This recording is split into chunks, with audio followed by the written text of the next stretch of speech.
guys, welcome back to my channel and to a brand new video. Today I'm going to be filming an unhaul for you. So I just went through my shelves and decided to just get rid of a couple of the books on my TBR that was kind of like slogging me down a little bit. I wasn't sure I was going to read them. I've tried to read them and I haven't really loved them.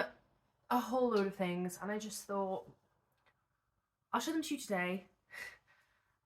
Get them off my shelves, which will make me want to read my physical books more. Every time I can't think about reading my physical books, I turn to my Kindle, and that usually is a sign that I have books on my TBR that I am not really interested in reading, and I'm kind of struggling to pick a read when having to look at those books that I want to slog through. So if you're in a slump or you're in a mood where your TBR is overwhelming you, try going through and just seeing if there's something on there that's holding you back. Because I guarantee no matter how small or big your collection is, there'll be a book that is holding you back from your TBR. It's just how it is, and after every unhaul I always find myself really motivated to get into reading. First up, I'm going to show you books that I knew I wasn't keeping from when I received them. So Amazon sent me a little PR package, and there's some books in there that I'm just not interested in and one I already owned. So I'm going to be, I suppose it's not really an unhaul, I just was never keeping them, but I was planning on doing some giveaways with them over on Twitter or Instagram, so you can check me out there if you would like to maybe receive one of these books. So first up, I have X's and O's by Amy Leah. This is a firefighter romance, the sequel to Set on You. It's like a standalone sequel. I already got a copy. I want to read it. I'm going to be reading it this month, but obviously I don't need two copies. I'd already bought myself one. Looking Out for Love by Sophia Money Coots. This sounds really good. It's set in it's like based in Nottingham or Notting Hill or something, and it's about a 32-year-old, which sounds really interesting because I don't really read romances about anyone who's not in their 20s, so I find that really, really interesting.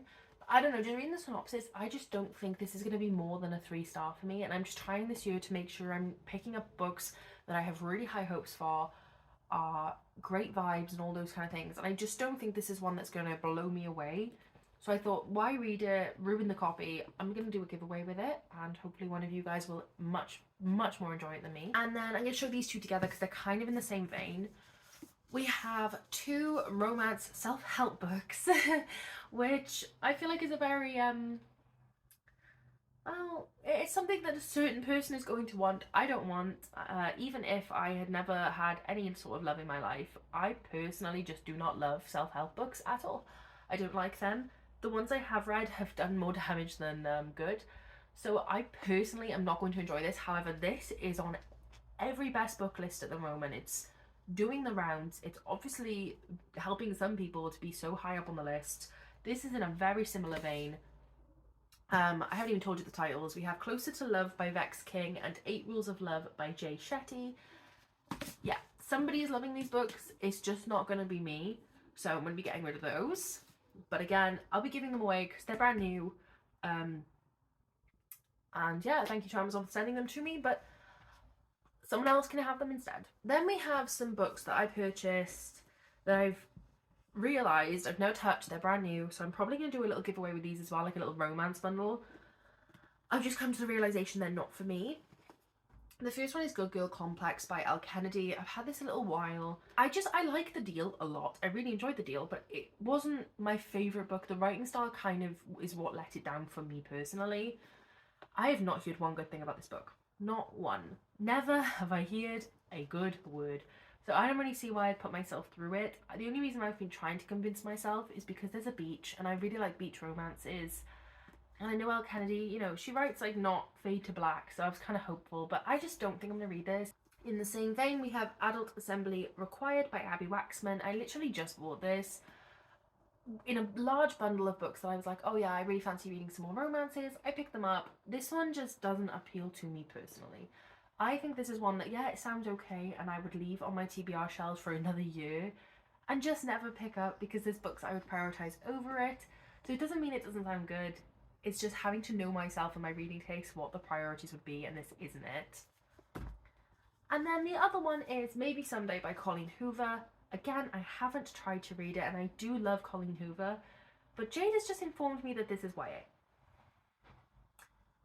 I do not want to read a YA romance, especially from Colleen Hoover. I mean, the thing I love about Colleen Hoover's romance is kind of like all the deep, heavy topics. I just don't know if this is going to do it for me. And I've had this not long time, but a fairly long time, and the covers always put me off. So yeah, I think I would rather give that to someone else. Then we have The Staycation by Cressida McLaughlin. Again, a book I purchased, have not read. It does sound really, really interesting. This actually is something that I think I would really enjoy if I read it.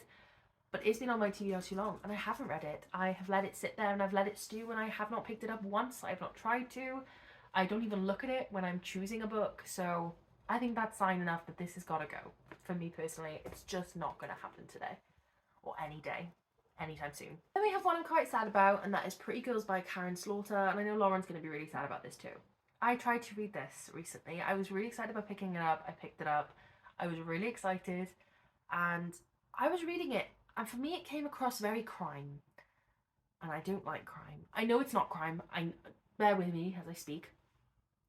I know this is very dark thriller. I know that. And I'll get to why I don't want to keep it now. But I was like, ew, what am I reading? Like, this is just giving crime detective novel, which I hate. I can't read those.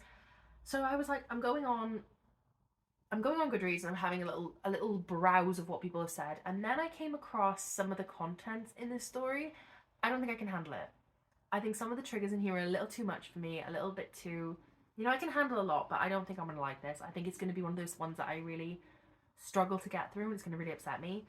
And, I don't know. If I'm not even enjoying the first 100 pages, I don't know if I want to go through it to then hurt myself. Like, if I was loving the writing, it'd be worth the pain. But I'm not, so I'm going to put it down. As sad as that makes me, honestly. So sad. If there was any book on this list I wanted to love, it was that one. But, and I'm not saying it's a bad book. I can't do it if I know what's coming. And I do. Next we have The Loop by Ben Oliver. I picked this up recently and I wanted to like it. I haven't finished it. I actually read about 3 chapters and I was over it. Very swiftly over it. The writing style for me, as much as the concept is intriguing, I think I would enjoy this much more as a TV series, because for me, the book, I was just finding myself being like, don't care, but shut up. I just wasn't interested. I really wasn't. And I think this concept is really, really cool. And again, if they put it into a TV show kind of system, into a TV show adaptation, it would be for me and I would watch it. But in book format, it's just not for me. Then we have The Holiday Swap by Maggie Knox. First of all, I don't want to keep this till December, and yeah, I should have thought about that before I purchased it. But I would have kept it till December if the Goodreads reviews weren't so poor. This is like 3.49 or something on Goodreads. I'm not keeping a book for a year just to then read it and find out it's terrible. Even though it sounds really good and the synopsis sounds really good, and even Taylor Jenkins Reid has blurbed it. I don't know. I trust the world of Goodreads, and if that many people don't love it, because it's got thousands of, like, so many reviews, if that many people don't like it, it's not going to be for me. Famous in a Small Town by Emma Mills. It was a cover buy, and it is the most beautiful cover I've ever seen. It is absolutely gorgeous. I love small towns. I love the cotton candy vibe of this cover. Stunning, gorgeous, beautiful. However, this is Fade to Black, according to the Goodreads review. It's very... someone said it wasn't YA, but it felt very young. Apparently it's just not that entertaining. I don't know. I've just heard nothing good about it. So, I mean, I don't know. I don't do Fade to Black. It's not that I need you to do a steamy scene. I know I read a lot of steamy scene books. That's not the case. But at my age, I can't stand reading a book and then it's like they held hands, they kissed, and nothing. Like, okay, you hinted at what happened, but like, okay, I don't need to read the whole scene. It just feels odd to me. It just doesn't feel right. I don't know. I just feel unsatisfied when I read that. Then I have On Earth We're Briefly Gorgeous by Ocean Vuong. Connor gave this to me after he absolutely hated it. I've read a little bit of it, and I wouldn't say this is a bad book at all. This is definitely more my kind of thing. But I was also reading it, and I was just like, it's giving pretentious, and,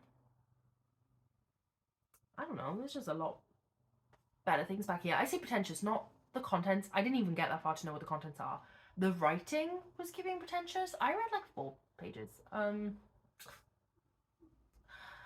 mean, I don't know.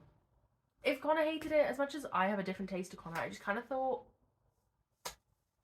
look how many books I have behind me. I can't read all of these.